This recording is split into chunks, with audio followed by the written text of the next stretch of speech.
What's up, NAIA Nation? It's your boy Manny here. Welcome back to the Report, the NAIA Women's Basketball Podcast, episode number 59. We are halfway, or over halfway now, through our quads. It is Wednesday. That means we're doing the Duer Quadrant.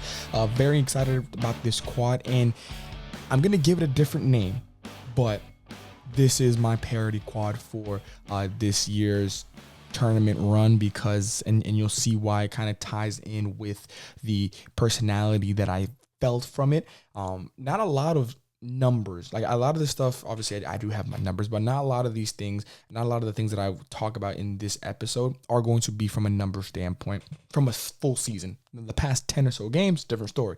But this quad is the momentum quad. In other words, this is a quad where I'm looking at a lot of teams. Some of them are having a really good stretch, a couple weeks here. Some of them are conference tournament champions. Some of them are regular season tournament champions and conference tournament champions. Some are one and the other, whatever the case is. Some teams struggling a little bit. And struggle is a very loose term because if you're in the tournament, you might be struggling, but you're in the tournament. So you're one of the 64 teams that you weren't struggling enough. You weren't struggling bad enough, clearly. So I know struggling is not it's a strong word, I would say, but in terms of what you're being compared to, which is the other 63 teams in the tournament, and in this case, the other 15 in your quad, you're struggling, right? So that's why I went with the momentum quad. But when you talk about momentum, you talk about energy, you talk about feel, sometimes it also comes down to parity. A lot that is what leads to a lot of upsets. The momentum that a team gets, whether in a game, in a quarter, in a half, in a couple games to put together, whatever the case is. So, but with that being said, we're going to hop right into it with my Duer Quad prediction on how the quad is going to play out.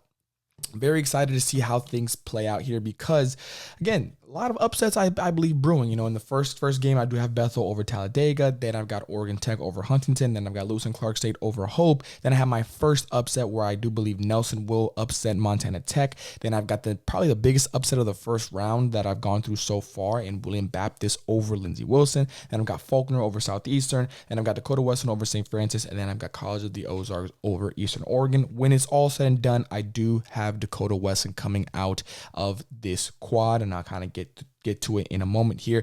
But with that being said, we're going to hop right into it. First game, like I mentioned, Bethel versus Talladega. I've said it before, I'm going to say it again. Does not really feel like any 1 versus 16 matchup is too concerning. But with that being said, anything can happen in the NAIA National Tournament on the women's basketball side of things. So you never know, but I do believe Bethel, the better team, arguably the second best team in the country all year. So I am going to give them the nod. They will be moving on to the next round.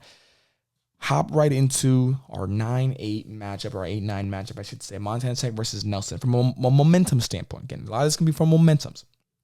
Nelson right now is 7-3 in their last 10 games, which include a 5-game winning streak to start that run. Then Montana Tech is on a 9-game winning streak that was capped off with winning the Frontier Tournament Championship over Dakota State. Very impressive game. I think Montana Tech has been the hottest team in the Frontier all year from their crazy start at the beginning of the year. That, to be honest with you guys, I thought they were going to kind of not fall off a cliff, but they were going to, cool down a little bit. They never did. They may have cooled down, and then I don't even think cooled down. I think they just slowed down, and then they revved it right back up as playoff time came around. So very excited to see what this Montana Tech crew is going to be doing in the postseason.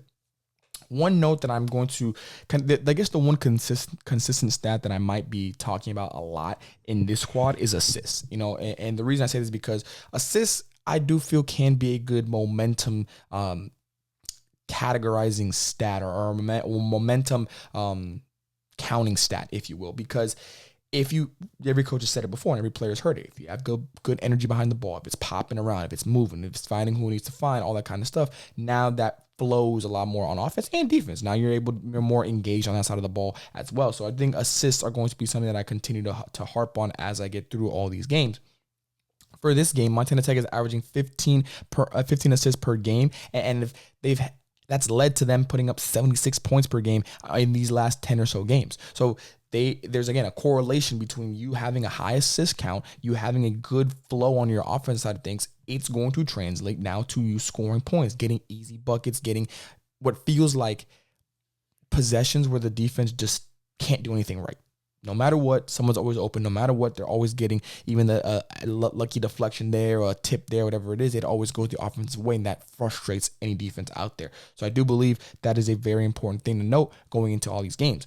For Nelson, I actually think the momentum is higher, though. Believe it or not, I know they're not the team on the crazy winning streak right now, and I know that they're not the team that won their conference tournament, but they are the team that is kind of looking very, very interesting for me in a lot of different ways. You know, right now they're at 22 assists per game. That has led to 84 points per game. So the offenses are humming. They're humming, right? In a realistic world here, I know it's an 8-point difference, but I would say they're almost even. They're almost deadlock even. You know what I'm saying? If you give Montana Tech an extra 7 assists, I think they would get to that 84, at least 80-point mark. So I'm not really too concerned about that. But the stat that I am going to be interested in, the momentum that comes from the free throw line. Because a big reason Montana Tech's offense has been putting up these type of numbers is because they're putting defenses in a disadvantaged situation. They are averaging about 18 free throw attempts per game and are scoring at a 78% clip in those games. And again, momentum comes from that, because if you're on the offense side of things and you're moving the ball so well that you're putting the defense in disadvantaged situations where it's 3-on-4 or 4-on-5, 2-on-1, whatever the case is, 9 times out of 10, you're probably, especially if it's been going a long game, frustrations become a thing. You know, the mental side of the game does become a little bit more of a factor. And now, though that defense is causing some unnecessary fouls, they're bailing you out in terms of situations. Even if you're forced in those situations, they're still, not the best fouls. And now you're giving them extra points. And guess what? It's just going to continue to be a cycle, a domino effect, and that's going to lead to a 5-point lead, a 10-point lead, 12, 15, all that kind of stuff. So I do believe the free throw lines will be very important. They're forcing opponents into 17 fouls per game in that window. Again, putting pressure on their defense are the Montana Tech crew right now. So it is important that the free throw line becomes the free throw line becomes a point of emphasis for both these teams. Because on the Nelson side of things, in the last 10 games, they are allowing 16 free throw attempts per game while they are getting up 18. So they're kind of going hand in hand here. So that's why I look at the free throw line where, great, you're putting up almost 18 attempts per game, but you're also giving up 16 per game. So you're almost counterbalancing it.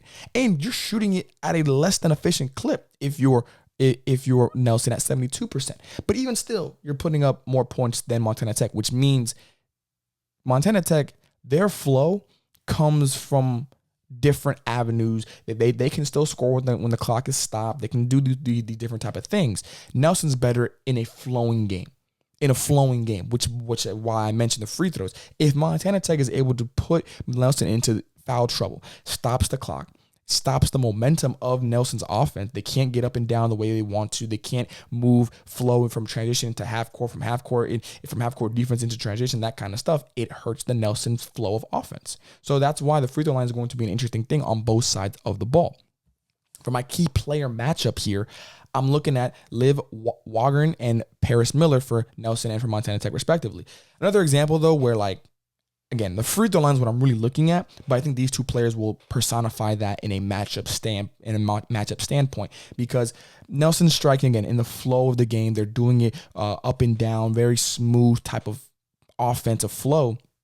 But for Montana Tech, they can score when it's a slower style game, when they can score when the clock is stopped. They're not that bad. And Montana Tech, if I'm being honest, they're going to get a good amount of free throw attempts in this game. Again, Nelson's averaging 16 opponent free throw attempts per game in the last 10. So it's not in a situation where Montana Tech has to really force the issue to try and get to the line. It's going to happen naturally. And that's what you already doing it. And now you're going up against a team who, let's be realistic, Nelson hasn't been the most disciplined team at times in these past 10 games in terms of keeping teams off the free throw line. So that's going to be almost for sure, I would say at least Montana Tech gets 15 or so free throw attempts. That's the minimum. I think that's the minimum that we're looking at right now. They could be a really high free throw attempt game if Nelson does not lock in from that side of the ball. For Nelson, like I mentioned, for Miller, she's been one of the best players in the SAC all season. I mean, she's averaging 16 and 8, respectively. The averages has gone up to 18 now in the past 10 games with 6 double-doubles to go along with it. She's in the flow. She's been the flow for Nelson all year. She's been their best player. I just feel like, again, if the offense is getting the way it wants to get to, from baseline to baseline, from transition to half court, whatever it is, she is going to have a good game, and she's a clear indicator of that. She's a player that thrives in that type of style. But on the flip side, if you're Montana Tech, Liv is the one that you're looking at, and I didn't mean to put it like this, but, pun intended, she's been living at the line. I mean, she's going to eclipse 100 free throw attempts in this game alone. She's 3 away right now. And in the last 10 games, she's averaging just under 5 attempts. She's also almost make every single attempt. She's shooting, I believe the average, when I did the numbers, it was 4.5, 4.6, something like that. And she's scoring on average 4.1 of them. So basically, every time she gets to the line, she's making the trips, if not missing just one, right? She's gone 100% from the line 5 times. And in that stretch, she had 3 specific games. She went 6 for 6, 9 for 9, and 12 for 12. So again, she is really making a living. She's building a house. She's building a mansion at that free throw line in the best ways possible for her team. Free points, guaranteed buckets every single time she steps up to the line. If she has another 12 free throw game, I mentioned that I think Montana Tech's going to shoot 15 free throws. I do think that. If she shoots 12 of them, it's a clear indicator of how the game is flowing. She's going to be one of the predominant free throw attempt takers on this team.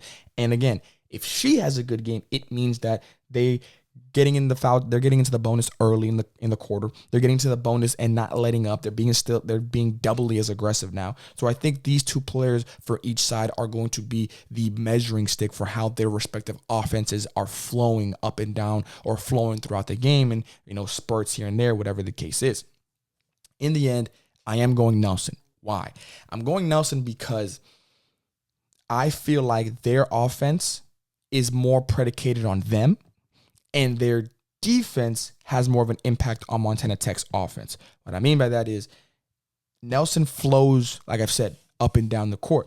That's something you control for the most part. You know what I'm saying? You can shot selection, how fast you're shooting, what shots you're looking for, all that type of stuff you control for the most part, right?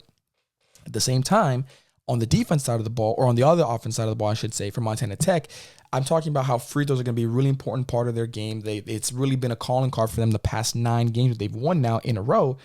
Well, that isn't always going to be up to you. Yes, you can put pressure on the rim. Yes, you can put pressure on the defense. Yes, you can attack downhill. All very true statements. But it's also on the defense. You can attack me downhill all you want, but if I'm walling up, if I'm taking it in the chest, if I'm taking charges, if I'm in help side early, those things are not going to be there.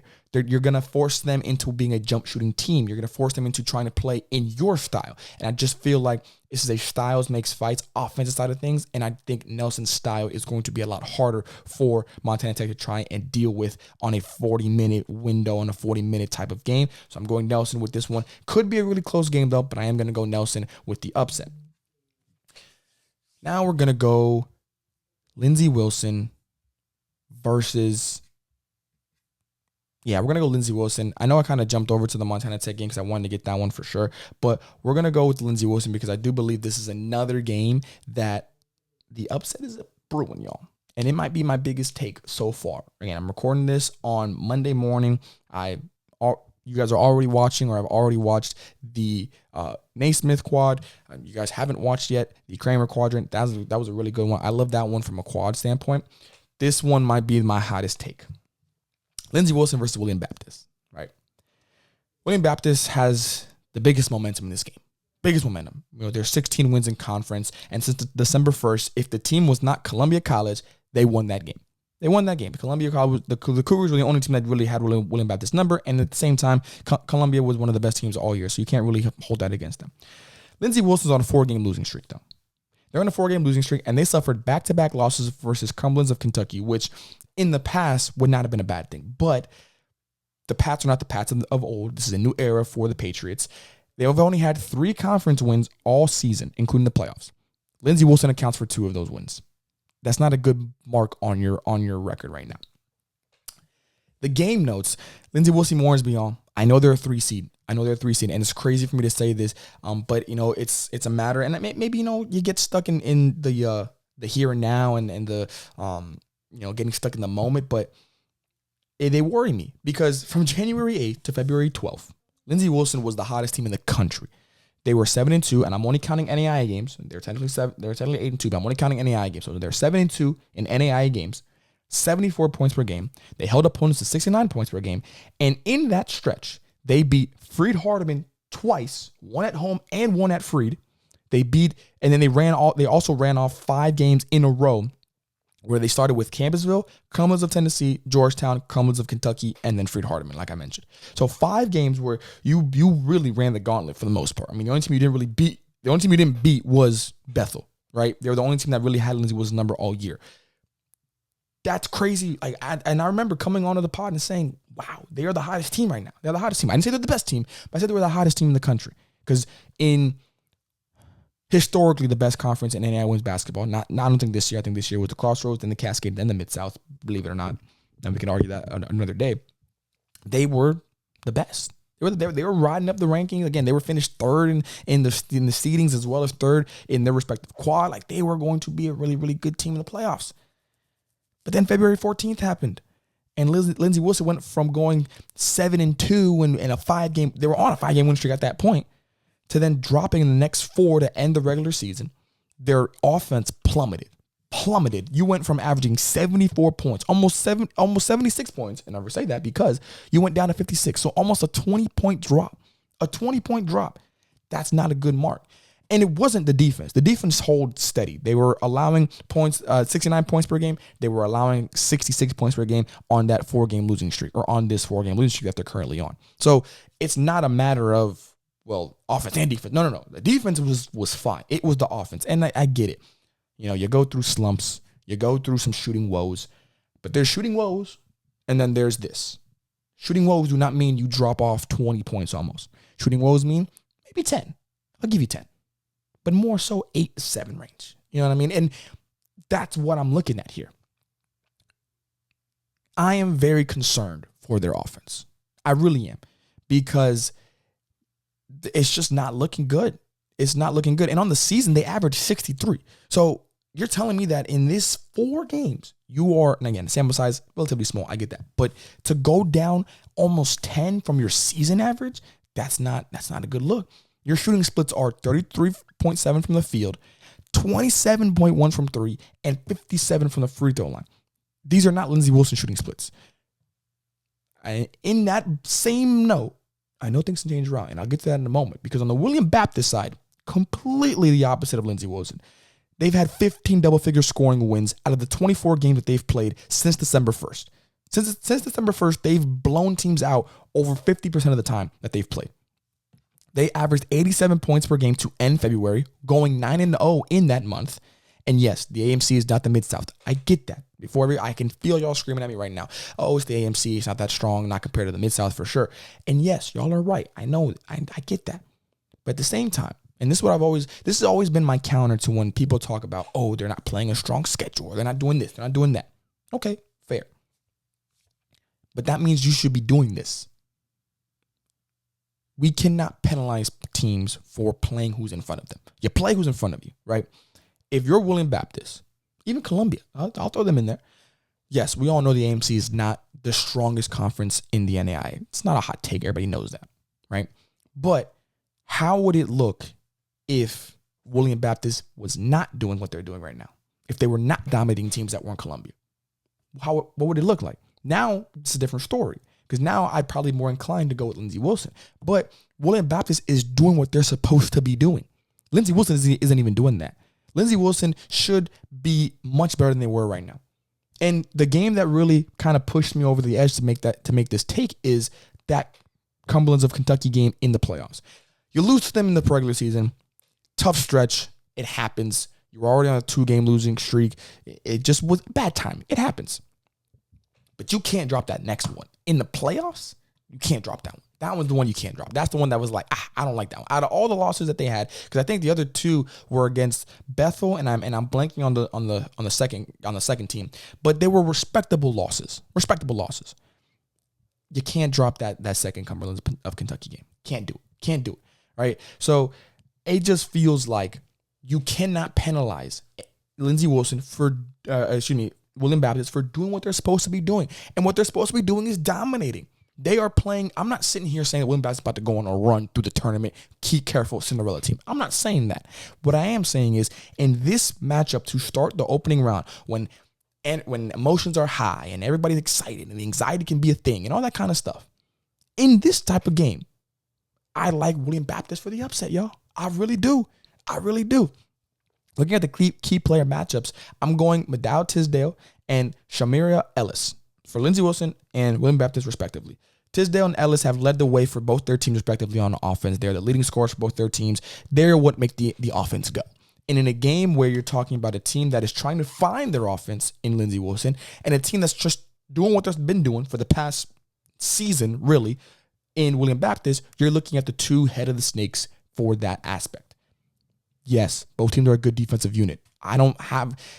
They're a great defensive unit, but I've been on here saying good offense will beat great defense, elite defense even, any day of the week. It's just the way the game works, right? So that's why I'm looking at it. And from the second start of the semester, things were looking up for the Blue Raiders, especially for Tisdale. She was averaging 17 a night in that window. She included a season high 33 points versus Freed Hardeman. That was also a double game for her with 12 rebounds. She was an offensive force for Lindsey Wilson in that second semester start of the season in January, February. She was on a tear in the Mid-South, on a tear. For Ellis, there's been no drop-off from fall into spring. You know what I mean? She's just under a 20-point per game score at 19.6. She's done most of her damage similar to Tisdale in the paint. They're not really three-point shooters like that. They'll shoot it if they're open, if they need to, but they're more of in the paint, on the low block, high elbow, pinch post, whatever you want to say. But below that three-point line that's their bread and butter. That's what they try to do, right? So for her, she's also, since November 25th, she has not. She's played every game she's played. It's been a double-figure game. Since November 25th, she's played in 23 games up until the AMC finals. She was on a streak of straight double-figure scoring games. Straight double-figure scoring games. In that stretch, she had her own 33-point performance plus a season-high 34. She's been on a tear. Consistency is the name of the game with her. 18 a night in the window that we talked about earlier in that 10 games that in the past, I'd say month or so, she's been really, really efficient. And the reason I go with William Baptist is because, and no, like Lindsey Wilson knows, Ellis is going to be the player that you have on the first page of your scout, the top of your scout. But the problem is now when you load up to her, you are going to leave Joy Montgomery, who's a 14-point per game scorer, Chelsea Hamilton, who's a 13-point per game scorer, and Yolanda Davis, who's a 10-point per game scorer. That's going to allow them to keep doing what they've been doing. For the Blue Raiders side of things, if Tisdale does not have the type of game that she needs to have, and that's the thing, I don't even think she can't even have her normal 15 and 10. I'm looking at it. She got to have at least 20 to really spark something, because these two ladies are going to set the tone for their teams respectively on offense. If Tisdale comes in and proves, hey, we're going to win this game and I'm going to start it and I'm also going to finish it, now we're looking at a different Lindsey Wilson team.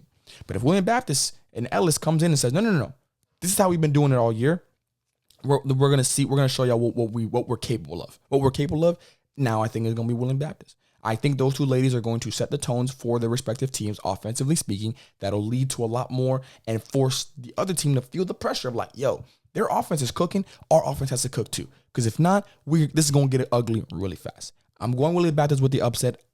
Only reason is because, again, Lindsey Wilson just has not had a good stretch, y'all.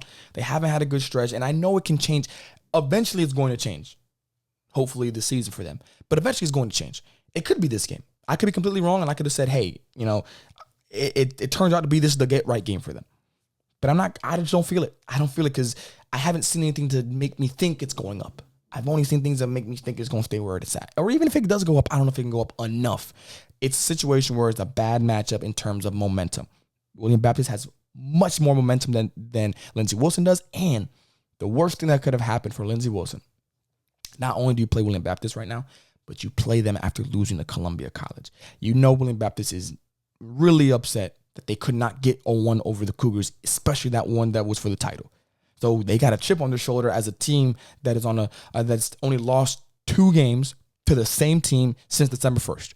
That's a scary matchup for anybody. I feel like William Baptist is going to use that to their advantage. Jumping back to the top of the bracket for our 8-9 matchup, Oregon Tech versus Huntington. Momentums, the Owls, they're 6-4 in their last 10 games. with wins over College of Idaho in the first round of the Cascade tournament. As the lower seed, they were the 5 seed, and that included also wins with Southern Oregon and Lewis-Clarke State in that stretch of 10 games. For Huntington, they're the opposite. They're 4-6 in their last 10 games, currently on a 4-game losing streak that was capped off by getting upset by Indiana Wesleyan in the 4-5 matchup of the Crossroads. These teams are identical, though. They're identical. From a you zoom out, you look at it, almost all the stats are the same, which brings me to the momentum side of things. In the last 10 games, the Owls are putting up 75 points per game while giving up 63 points per game. They've also shot better from 3 in this stretch that's finally crossed 30%. They've been kind of hovering just under that. They've crossed it officially going into these 10 games. The Foresters are averaging 63 points per game, so the amount of points that Oregon Tech is giving up while giving up 69 points per game, and their shooting on the three-point line has really dipped to 26.2%. So it's just not a good situation where, again, momentum is not in the favor of the Foresters. So it's going to be an uphill battle already, and we haven't even started yet. Right? The numbers speak for themselves. Before people bring up the fact that, yes, Huntington played 4 straight national tournament teams to end the regular season plus the postseason, I get that. But if you look at it, again, zooming out, both teams ended up playing the same number of national tournament teams. 7. In the past 10 games, both teams have played the same number of national tournament teams. Maybe different orders, maybe in different, in different orders, but you got to the same number, right? You got to 7. And the Owls are 3-4 in those 7 games. The Foresters are 1-6. So can you really hold that in favor of the Foresters? I just feel the Foresters are not a bad team, but you don't have anything on your side right now that makes me feel comfortable in picking you in an upset here. With a game that's, again, very similar, stats are very identical, it's an 8-9 matchup for a reason, it doesn't feel right, though. It doesn't feel right. My key players, Oregon Tech, Tatum, Smarback, and then Foresters, Liv Rabi. In these moments, like I talked about before with Lindsey Wilson and William Baptist, you look at your key offensive players to either spark something or keep it rolling, right? So you look at those respectively. For Tatum, she's averaging 19.9 in the last 10 games with 7 rebounds, including 2 double-doubles and 6 20-point performances. You're looking at her to keep it rolling. Even if she takes a little decline, it ain't going to be that much, right? You'll take still 18-6, 18-5 from her. For Liv, she's averaging 15.5, but it's been up and down because she went on a 4-game stretch where she had 20-plus points. Then 3 games, in the next 3 games after that were points under 10. Now, 9, I think 2 of them were 9 games, so it wasn't like she was 5 and whatever. But it's still, you don't want to go from over 20 points in 4 straight games to not even crossing half that in 3 games. Still not a good look. So I'm looking at Oregon Tech where it just all looks like it's coming together. It's a good feel for them. I do believe no matter who wins this game, neither one is getting past Bethel in the next round. But I think the Oregon Tech Owls have a lot more in their reserve, in their tank from hey, let's keep it going. End of the season pretty strong. Not the greatest. Obviously, we want to go a little bit deeper in the Cascade playoffs, but you pull off one upset in the first round. You battled Lewis-Clarke State in the next round. No, wait, they were the 4-5. You battled Corbin in the next round very well, and you've handled them all year. Remember, the Cascade, I've been saying it forever. They're 16 deep, literally. They are the deepest conference in the NAIA this year in women's basketball. Any one of those 6 teams could have won the Cascade tournament. Any one of those teams could have won the regular season tournament. It just so happened that it was Corbin. But Oregon Tech is a very, very game team. If you would have plucked them and put them in almost any other conference, they probably would have been the number 1 seed. So that's how good this Owls team is. So I am going to go with the Owls in this one. Lewis-Clarke State, speaking of the Cascade, and Hope International, our only GSAC team this year. Momentums. Lewis-Clarke State has an interesting momentum. They do because as a 3rd seed, they made it to the Cascade Finals. They're 7-3 in their last 10 games, and they avenged one of the losses to Southern Oregon in the playoffs. But the other 2 were to the same team in Corbin. So a lot of good, some interesting, not really bad, but just again interesting. For Hope, the momentum is clearly on their side. 9-1 in the last 10 games, currently on a 7-game winning streak, capped off with a nail-biting GSAC Finals win over Arizona Christian. What a game that was, by the way, and great ending. It was a 2-point game for those who don't know. Game notes. Even though Hope has been cooking since December 6th, going 19-1 in that stretch, I still think LC State has the edge. And I know it's going to sound different. I'm talking about and it's true though, the GSAC is not the Cascade, especially this year. And as a 3 seed in that conference, to make the run that they made in the Cascade playoffs is very interesting. And if I'm Hope, I'm a little upset because they got picked with the conference that I'm 0-3 with on the season. One of the only, I think the Cascade was the only non-conference conference that they played this year, or at least the one that they played multiple times for sure. You're 0-3 with them. Now, you are getting better as the games go on. You're averaging 58 points per game and allowing 72. So it's not a great look. But when you look at the games themselves, it's been getting closer and closer to where the last time you played a Cascade team was Southern Oregon, and you only lost by 2, 77-75. So it's getting there. But I just feel like LC State is rolling right now. They have a little bit of chip on their shoulder after losing in the tournament finals. Hope might be, I'm not saying they're running a high, but they might be on a little bit of a good feel, which can go in your favor for sure. But I also think when you're running into a team like this where LC State is the better team, they are the better team, you have to understand your margin of error is very, very small. Very, very small, right? Again, looking at LC State's in the past few games, the last 10, they're averaging 17.4 assists, including a season-high 40. They've also had almost 3 or more where they're averaged. They also had a situation where 17.4 assists in the last 10 games, including a season-high 40. That is almost 3 more than they averaged the entire first 21 games of the season. That's how good they are rolling right now from an offensive standpoint, from a momentum standpoint, from an energy in the ball standpoint. Very important things that all have in your favor going into a national tournament run like we're trying to do right now. Hope is averaging 14.3 assists in our last 10 games, and for reference, 13 on the season. So it's pretty much average. It hasn't gone up, hasn't gone down, which, is however you want to look at it, perspective is everything, but it hasn't really changed much for me. So when the ball has energy, it's a good thing, and you want that as much as you can get it. And clearly, LC State's energy in the ball is much higher right now than Hope is. Speaking of that, my key player matchups go off of the assist. I'm looking at Peyton Himes for Hope International, for LC State, and Dreyer Javier for Hope International. Talking about assists, I'm looking at Peyton because, she's having a really, really good game. And it's crazy to think because their playmakings are very different between James and Dre. When you look at it, in Peyton's case, she can be a playmaker where one game she has 5+ assists, but then the next few games doesn't really have any because she just didn't need to, or her scoring was rolling. So she's able to flip that switch and play that role very well. Where one game I'm more of a passer, more of a pass first guard. Next game more of a scorer. Maybe the flow of the game is just kind of going that way, so I'm able to adjust on the fly. Very impressive for her to do that. She's had 5+ assists 3 times in the last 10 games, but she's also had 1 assist in the past 10 games 4 times. So again, she plays that very well, and the team is winning. So it's not like it's one of those things where she needs to pass the ball more to win. No. They can win with her doing one or the other, sometimes even both throughout a game. So very impressive for her. And I think that is kind of showing what I mean, where she's one style of a playmaker, while Dre is much more of a consistent playmaker. She's averaging 5 assists in the last 10 games, and she's had 5 assists 7 times in that stretch. At least 5, by the way. So she's more of a consistent, every single night, what she's going to do. She's going to find her teammates. She's going to find the right reads. She's going to make the right reads every single time down the court. And it's going to help with her team getting a lot more points, getting a lot more looks, especially for her shooters and her own scores in that retrospect. Which one of these players, and the reason I go LC State too, because even in this matchup, Dre might have more assists than Peyton does by the end of the game.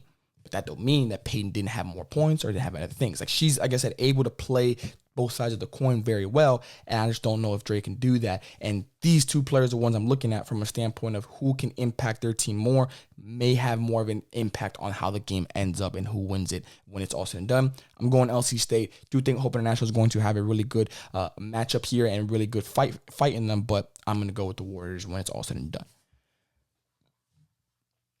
Now, again, obviously we already talked about Montana Tech and Nelson and Lindsey Wilson and William Baptist. So we're going to jump now down to our second rematch and our last rematch of the national tournament from non-conference play. I'm talking about Southeastern and Faulkner here. Southeastern currently on a 13-game winning streak. That includes the Sun Conference regular season and tournament championship.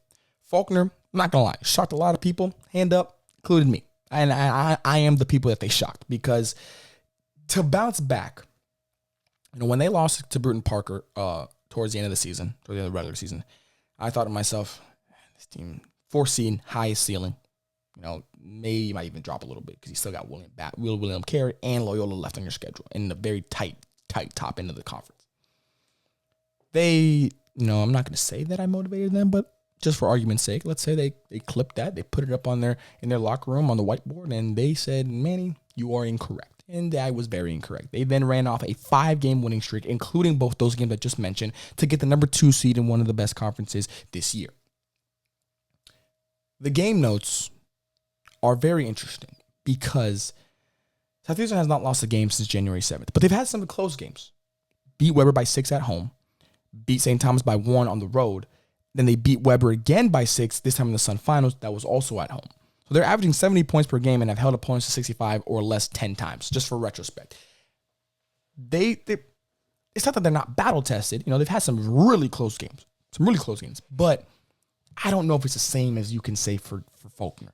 Because in Faulkner's case, I've said it before, they were the 2nd seed in the Southern States, they're a host site, all that kind of stuff. They are the 4th best team in the Southern States. I know what the standings say, but they are the 4th best team. I'm going Loyola, William Carey, UT Southern, in any order you want. That's my order, but any order you want. And then Faulkner as the 4th seed. Every time. That's why I said 4 seed was the highest, because I just did not believe they were going to get maybe one against William Carey or Loyola, but I didn't think they were going to get both. Very much highly respected in that performance for them. For Faulkner, they're coming off of a semifinals loss to UT Southern, but again, I like their 6 games before that better than Southeastern's 13. I really do. I mentioned that includes William Carey and Loyola. In that 6-game stretch, they're averaging 81 points to beat the regular season champions in Loyola and the tournament champions in William Carey, eventual tournament champions in William Carey. It says a lot. It really does. In a world where both those teams, ironically enough, both of those teams probably feel like Faulkner messed up their case. Because I guarantee you everybody was expecting it was going to be Loyola, William Carey, one or two, either one you want to go with, UT Southern, and then Faulkner. I think Faulkner jumped UT Southern for over that 3rd seed and into that 2nd seed. I really do. So Faulkner might be looked at as a thorn in both these team sides, ironically enough. And again, it feels like Faulkner's just more battle-tested right now. It's more battle-tested. And talking about in the quadrant of momentum, of parity, you rely on those tight games on the experience of tight games. How did you do in tight games throughout the season? How did you do in those last 5-point games in the last 5 minutes of the game? Stuff like that. How did you do that? How do you execute? How prepared are you to execute? ATOs, all that kind of stuff. I think Faulkner has a little bit more in their back pocket than Southeastern does right now. Looking through, yes, Faulkner is 3-7 versus tournament teams this year. Southeastern's 2-2. Again, battle tested.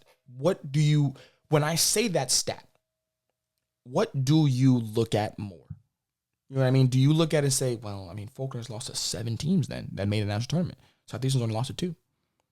I look at Faulkner's played 10 teams that made the national tournament. Yes, I know some Loyola, UT Southern, and William Carey are in their conference, so they're going to play them twice. That's an extra 6 games. So out of the 10, 6 of them were conference games. So really 4. They only played 4. They played the same amount of games.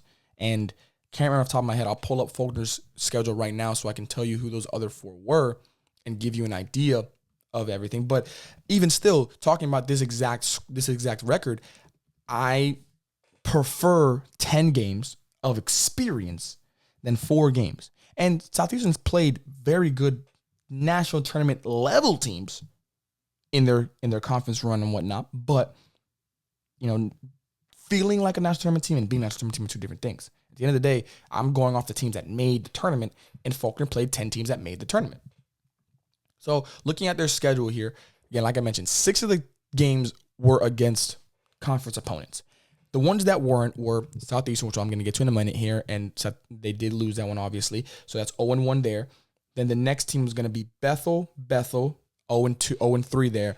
And the one team that they beat that was a national tournament team well, the two teams that they beat were William Carey and Loyola and UT Southern. So all their wins came against conference opponents, yes, but very impressive wins nonetheless, because you're talking about a Loyola team that I'm very high on going to the tournament, a William Carey team that I think is about to do some interesting things in their own quad, and a UT Southern team that I'm very high on them too. Very high on them too, right? So you're looking at these type of things, and you're like, okay, I get it. And again, I truly believe 10, and beauty is in the eye of the beholder. You know, some people might say, I'd rather go 2-2, play 500 ball, than go 3-7. It looks better. And you're right, it does. But I'm going to go with, if you're talking about trying to make a national tournament run, you need to have those type of games under your belt. And they have more of those games, so I believe Faulkner has that in their back pocket. Talking about the rematch, again, second rematch of the only other rematch this season so far. You know, might have some more during the stretch, but to open the tournament, they played back on November. Trying to get the exact date here. November 2nd, I believe it was. November 1st, one day off. November 1st. It was Southeastern's first game of the regular season. It was Faulkner's first loss of the season. They were 3-1 now after that game. They were 3-0 heading into that game. So very different game, very different teams. At that time, Faulkner had just played. They'd played 3 games in a week, really, because they had Ave Maria on the 25th of October. Then on the 31st, they had Weber at Weber, and then they traveled to Southeastern to play them on Saturday that next day at 11 a.m. You know, so kind of quick turnarounds there for Faulkner. So something to keep in mind. The Fire won by 2, set 60 to 58, in big part thanks to the performance by Maya Herman, Christina Kolvikasva, and Ali Haz, who combined for 48 of the team's 60. So almost not just over 50%, but almost everything but 12 points, right? So they were the bulk of the offense for Southeastern. For Faulkner, they were led by 15 from Morgan Holland DeWitt, plus 8 rebounds for her, and Ruthie Smith with a complete game, 14 points, 9 rebounds, 4 blocks, 4 steals. Very much filled the stat sheet with that one. The box score also screams one possession game, because I looked at it. It was either identical, or one team might have won, made more shots, but the other team made more threes. One team may have had more rebounds, but the other team had less turnovers. Like, whatever one team won, the other teams won a different category. So it was a one possession game, and very much an appropriate ending to that game. Looking back at the first meeting, again, it solidifies what I knew, that these teams are going to be very, very close all the way through. So with that being said, this is going to be similar to a toss-up game, but what I'm really looking at here from a momentum standpoint is the fact that, again, since those two teams played, because these teams are miles different than they were when they first played, since they started playing, I think Faulkner's actually improved significantly. Southeastern has improved as well, but I just don't know if it's enough. I don't know if it's enough. And I think Southeastern probably wins their opening round if it wasn't against a team that they had already played. And I know it can happen, and I do believe that even though it's going to be a rematch, I think Southeastern has a good chance. Like, if you give me a percentage chance, I'd say 51-49 Faulkner. 51-49 Faulkner. I think Faulkner has the edge because they lost the first one, and because they've been kind of marinating on that all year. I do also find it very poetic that not only do they get the rematch, but they get the rematch at Faulkner, because that is where the host site will be in this pod. Very interesting aspect there. So I do think this is a situation where Southeastern has a lot going against them. Can they do it? Absolutely. Absolutely. I know that they can do it. But I just feel like Faulkner has more of a chip on their shoulder. And again, this conference is a conference of parity / momentum. You want parity, you got to have momentum on your side. You're not just going to wake up as a lower seed and just have a great night. That's just not how that works. You got to have a build-up. Not just good practices right before the tournament, right before that game, but good games that were leading into that game. So I do believe that Faulkner has that in their back pocket. From a key player standpoint, I'm looking at the depth, because I do believe the top-end talent for both these teams will cancel each other out. That's Herman for Southeastern, Grace Fields, and Christina. And then for Faulkner, it's Ruthie, it's Morgan, and it's Kyra Scotland. I think those 3 players, respectively, on both sides will cancel each other out. Not exactly, but within a 5-point margin or whatever. So now, it's a depth game. Whose fourth offensive player has the best game? For Faulkner, I'm going Ella Jane Connell.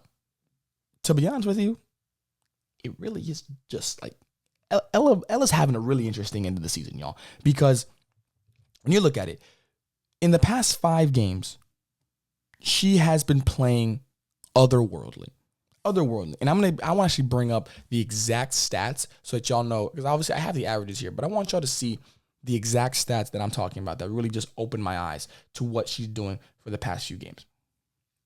In the past 5 games, these are her scoring. I'm going to give you the games before. 17, 13, 3, and 8. Going into these last 5 games. Then she went 19, 11, 14, 19, 16. So she's clearly had an uptick in her averages. She's averaging about 16 points per game in those last 5 games, and I think that gives Faulkner a square advantage. She is the X factor for me for Faulkner. If she's able to have something similar to that, it don't even got to be exact, but if she's able to have a 12 to 14 point game, I think that pushes them over the edge. They're at home. That one possession can be from the fans. It can be from the crowd. I think it gives them over the edge. For Southeastern, it's freshman of the year, Sarah Davis, y'all. You know, she's been the 4th leading scorer all year for this team. The last time they played them, I think she only had 4 points. Again, her first college game of her career, so can't hold that against her. But she's definitely improved. She's hit big shots all year. She's made very big plays all year for Southeastern. So she clearly has to be that 4th option that needs to show up in order to have a really good game, in order to give Southeastern the best chance to win this game. You know, she's averaging in her last 6 games about 12 points per game. She's crossed 10 in all of those games. So she too is on a little bit of a heater right now from a scoring standpoint. Which one of these 2 ladies, though, has that in this game will be the interesting thing that I'm going to keep an eye on. Again, it's a 1-possession ball game. I still think this is a 1-possession game when it's all said and done. I am going to go with Faulkner, though, in the upset from a seeding standpoint. Last 2 here, and then we're going to head into our last quad. Crazy to think. I haven't had too many quick hits. This is one of my quick hits. Dakota Wesleyan versus St. Francis. St. Francis lost in the first round of the CCAC playoffs to 7th seed St. Ambrose and was in jeopardy of missing the entire postseason, I do believe, if Olivia Nazarene does not win, and then the second auto bid goes to 2nd seed, which was St. Francis. Dakota Wesleyan slayed the defenders from the defenders' army from Dort. GPAC title on the line, 3-peat on the line. Dakota Wesleyan sends them home in their own house. I could break down all the stats that I have, and I could do all this stuff, and I can do all it. I'm not going to do that because this is a straightforward game. St. Francis has not been what I don't think they've been what they normally are in the past. You know, I know they were the 2nd seed in the CCAC. I know that I have another 21 season under their book. I know they're not going to have more than 5 losses this season because they have 4 right now, and obviously you're only going to lose once in the national tournament. But of those 4 losses, 3 of them came against teams who were not in the tournament. St. Ambrose in the playoffs, Viterbo, and IU South Bend. Now, granted, IU South Bend made to the conference championship game and was 2 layups away from winning it. What I mean by that is I watched that game. They had a look from a floater-ish range and then got a look again from a floater range on the baseline. So they were, buckets away from it. But they're not a national tournament team. They're not. They just missed the cut. The only loss that you have on your resume that is understandable is Olivia Nazarene. It's not a good look. And meanwhile, you've got Dakota Wesleyan, who do you want to talk about? They've beaten them probably.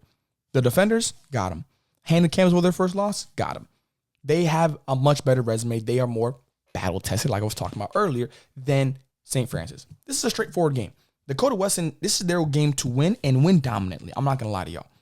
You just handled the Dort defenders from getting a 3-peat in the GPAC, sending a little bit of a message, which I do believe the Dort defenders are going to take nicely because they're now going to understand, like, hey, let's lock in real quick.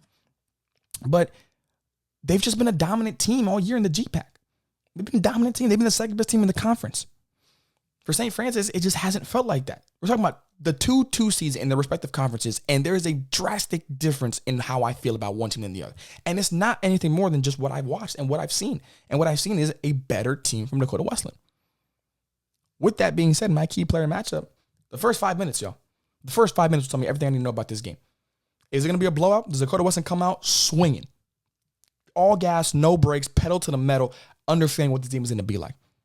Or does St. Francis come out and say, no, we are the underdogs. We're playing with house money. I promise y'all, St. Francis is in the, if you pick St. Francis to win this game, it's the minority. Nothing against St. Francis. I'm not saying they're a bad program. I'm not saying they're a bad, but I'm just saying that this is not a good matchup for you all.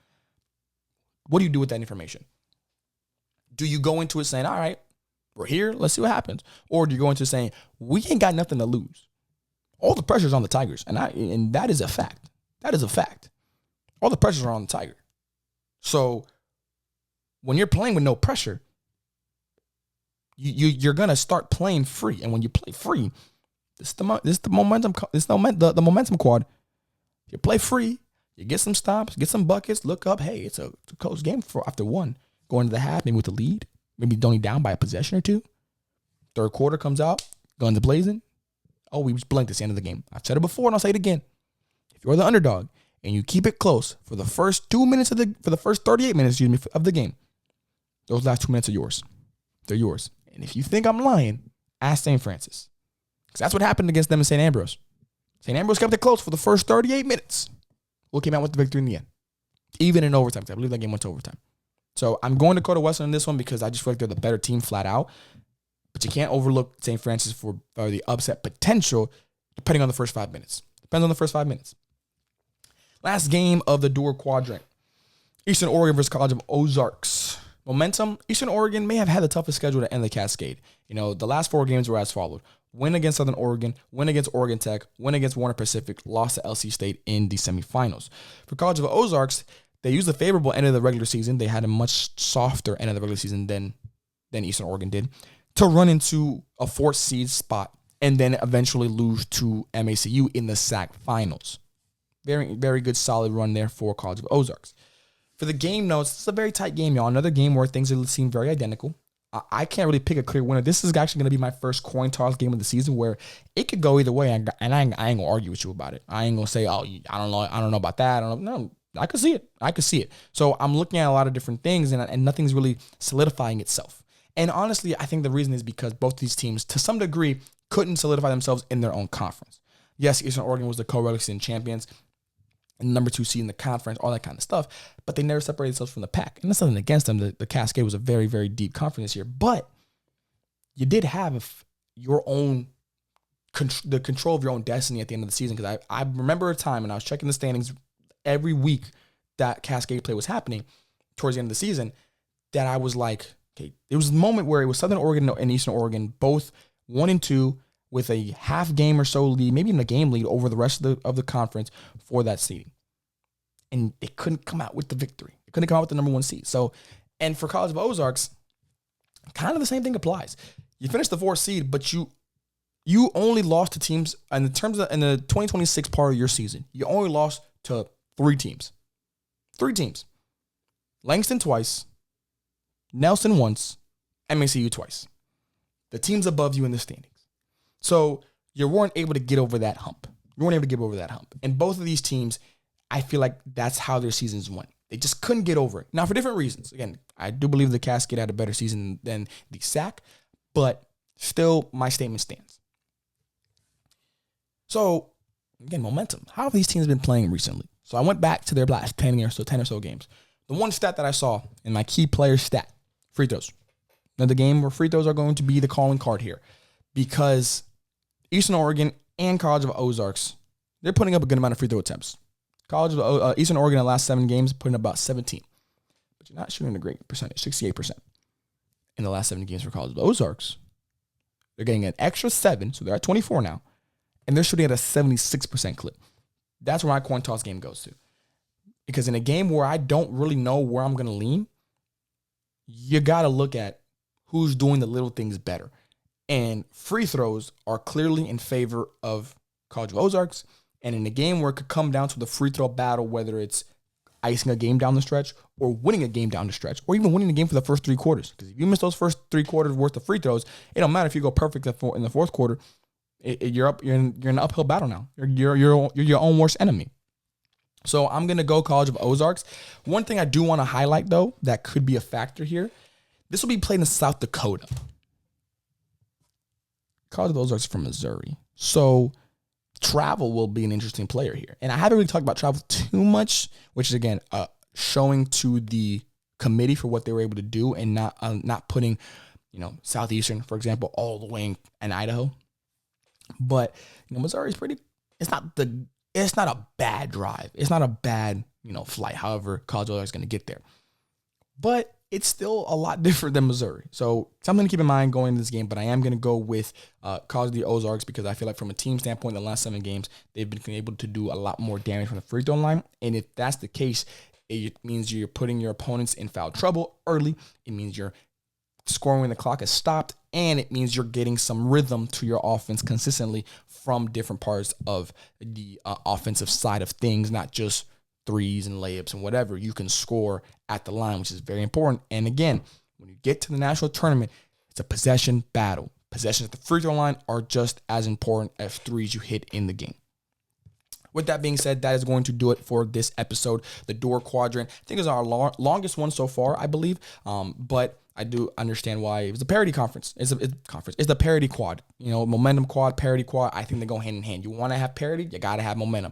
If you want to have momentum, you're going to have a lot of parody, right? I'll give you all a quick recap of how things are going to shake out in my book for this quad. Bethel over Talladega, Oregon Tech over Huntington, LC State over Hope, Nelson over Montana Tech, William Baptist over Lindsey Wilson, Faulkner over Southeastern, Dakota Wesleyan over St. Francis, and College of Ozarks over Eastern Oregon. And I have Dakota Wesleyan beating Bethel in the finals of this quad to move on to the round of 16, I believe it is. These days, these numbers are all kind of mixing in my mind here. But I do believe it's going to be the round of 16 that Dakota Wesleyan will go in a quad that I do believe is going to be very, very interesting in terms of how things shake out when it's all said and done. I lied, not round of 16, the Final Four. I don't know what I'm saying, y'all. It's been a long couple days, so bear with me. But that's going to do it for this episode. Make sure you guys like, comment, and subscribe. Again, still trying to get to that 1,000 mark on our Instagram, that 100 mark on our YouTube. So make sure you guys are following along.